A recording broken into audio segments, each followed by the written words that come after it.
This is Rockin' with Jam Man. It's with Black Heart Saints. So how you doing, man? I'm doing good. Thank you for having me, man. It's a pleasure to be here. How's life treating you? It's good, man. We've been rocking and rolling and getting on the road and getting out there and playing music again after the pandemic, which is really cool. It's cool to see people coming out and having a good time again. For those who are watching and not familiar with you, can you tell me all about yourself?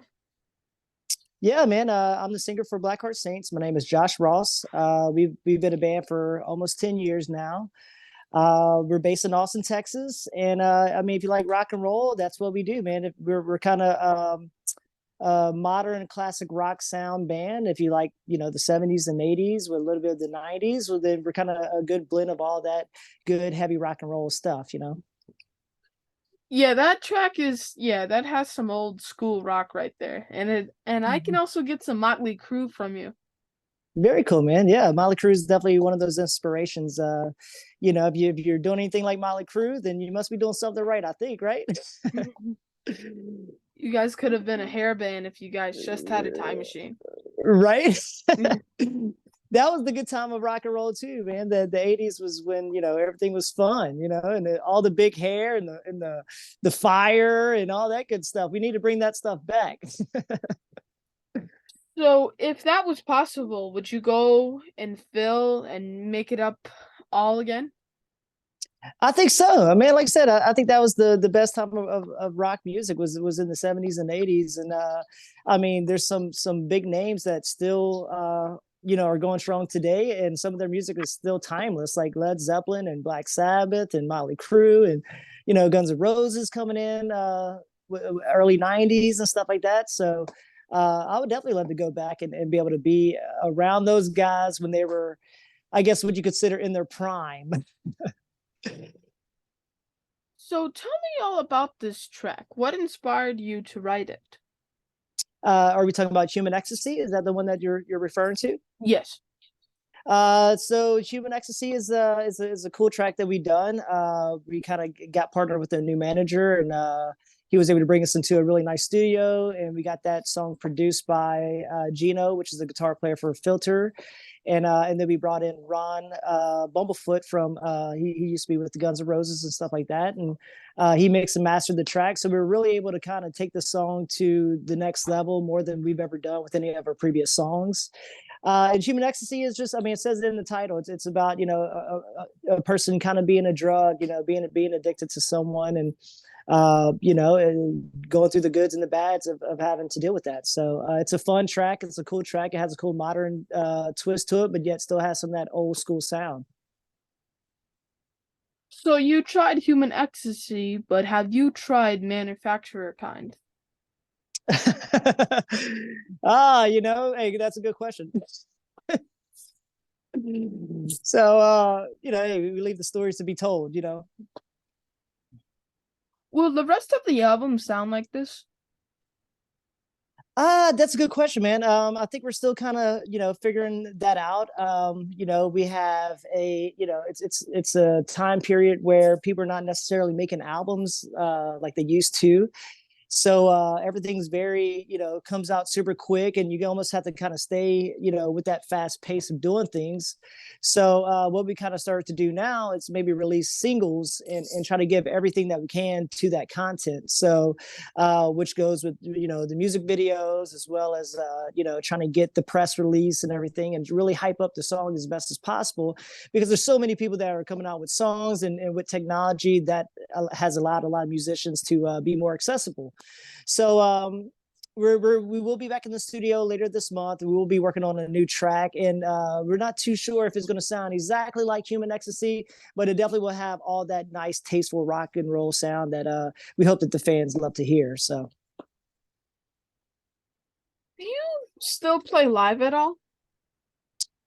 yeah, we still do live performances and everything like that, and that's the best time for us, is really when we finally get to get out there and share the music with the fans. It's the live performance is where the energy is, and we get to connect with the fans on a whole different level than what happens behind scenes, which it's all mostly work and little play. And when we finally get out there to actually play, well, we give it all that we can, and we give them the best show that we possibly can. So we love, performing live. That's the whole thing.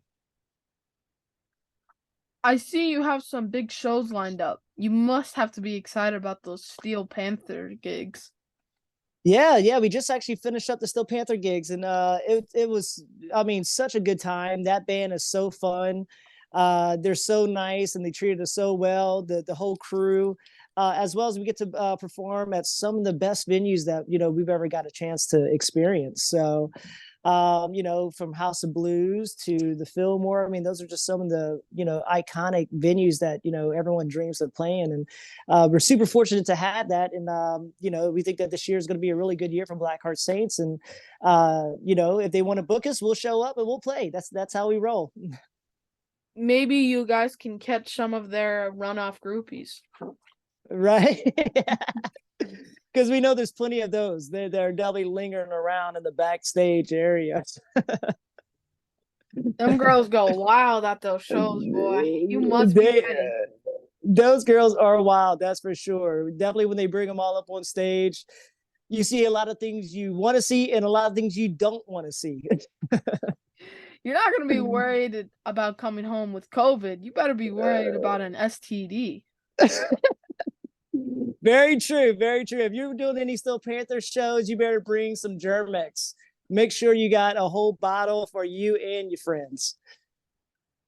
I've been to a few shows, and fans seem more into the shows after not being able to rock out for years, though.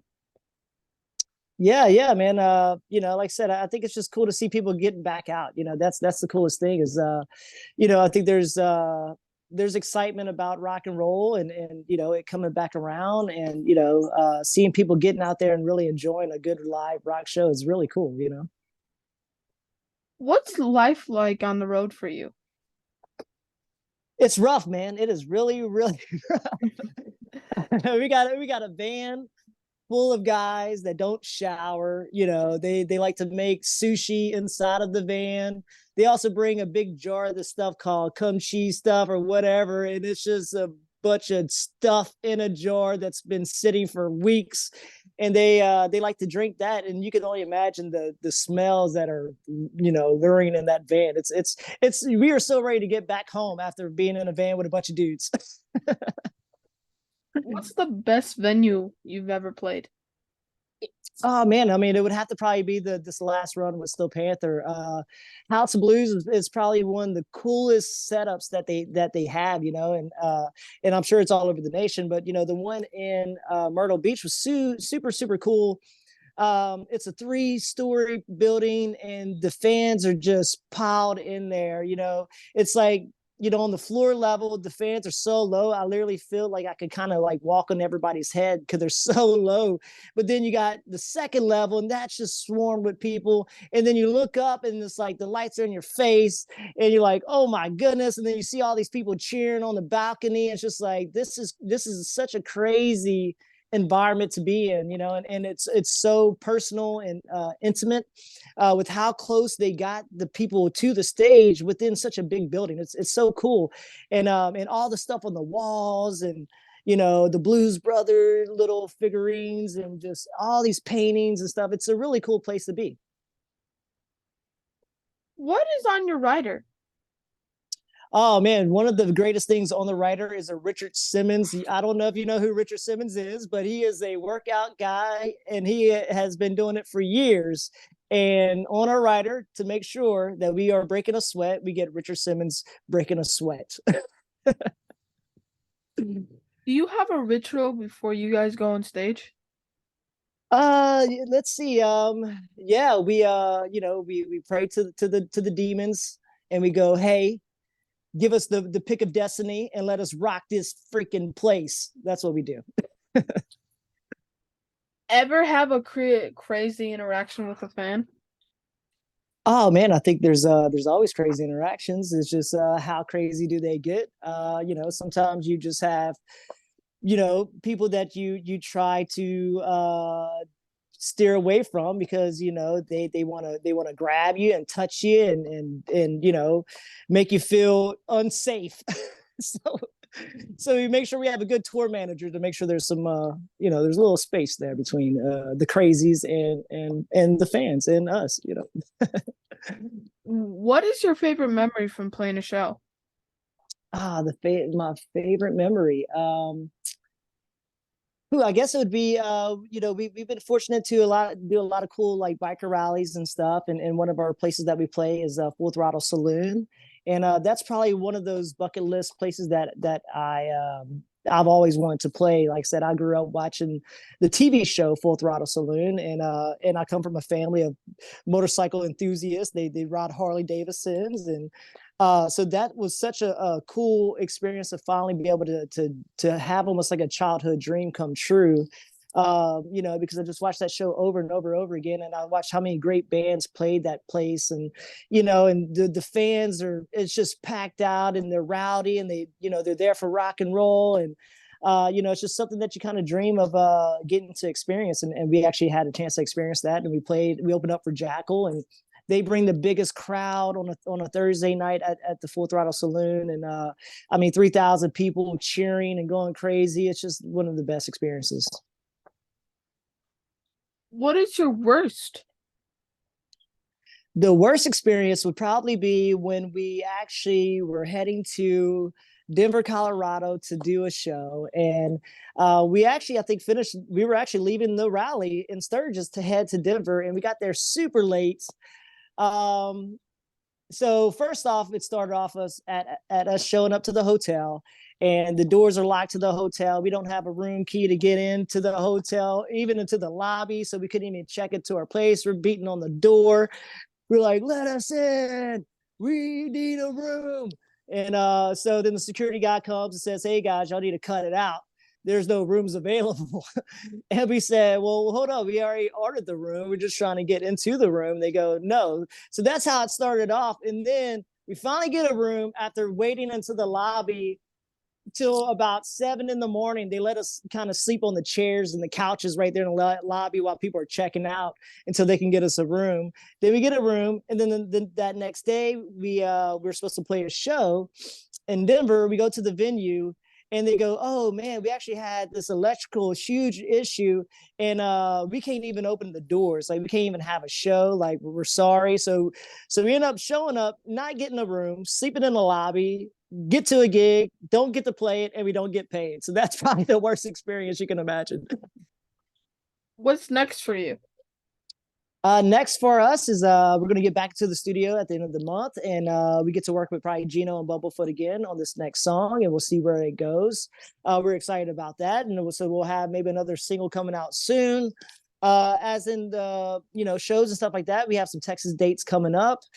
For those that are from Texas, we'll be opening up for the Winery Dogs, which is a fantastic super group of musicians, and then it just kind of keeps building up from there. We got a few rallies and everything like that. So if anybody wants to check out the band or see if we're coming, to your town, go to blackheartsaintsmusic.com, and they can actually see all our tour dates and stuff right there.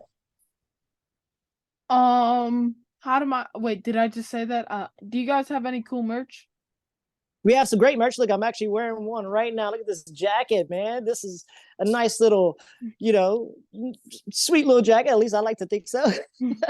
But man, they can go to the shop, and we got all kinds of stuff, hats to, hoodies and all that good stuff. So You gotta hook up your boy with some fresh gear, please. we got to, man. We got to. So I think our manager got your contact. So we do need to send you some stuff, man. We got to get you some stuff and get you sporting some Blackheart Saints, man. Thank you. So, fun question time. You're on death row and it's time for your final meal. What's on the menu? Ooh, man, on the menu. Let's see. What could we have on that menu? Man, you can't go wrong with just some good old mom's home cooking. So I'm from the South. I'm from Louisiana, so we like that. We like the gumbo. We like the crawfish. That's probably that's probably it. It's probably going to be all the crawfish you could eat until you pass out or until they pull the plug. If you could choose any superpower, what would you choose? Oh man, I guess superpower would be to not get old, man, not to get old. I mean, life is life, and everything has a expiration date. So I don't know if I would want to live forever, but I just would like to feel young always. Like I do a lot of high jump kicks on stage and stuff, and every time I land, it's like, ow, my knees, my ankles, my toes. Like, what is going on? Okay, now let's just say you can choose any song ever written by any band, and you can change that song where you were the one who wrote it and it was your song. What song would it be and why? You know what? That's a funny question, and I used to be, when that metal show was around a VH1. I used to watch it all the time, and it's there was an episode where Miles Kennedy was actually on that show, and he had the best answer to that. And I thought it was the funniest thing because no one would probably really think about this. He goes, if there's a song that you could write, what would it have been? And he goes, "Happy Birthday." He said the guy who wrote that song wrote one song and probably lived off of it for the rest of his life. He didn't have to go do no shows. He didn't have to get in a van with a bunch of guys and try to get out there and get yourself heard. Hey, happy birthday. It's always being played. Yeah, that's actually a fantastic answer. I haven't Right? gotten one of those. Yeah. I thought that was the greatest thing, man. I said, man, Miles Kennedy is onto something. Well, thank you for being on my show. Up the next time we talk at the backstage at one of these shows. It's been a pleasure speaking with you, and I'd love to speak to you again, man. You have a nice one. Thank you too, man. Thanks, Jail, man. Peace. Peace. Peace.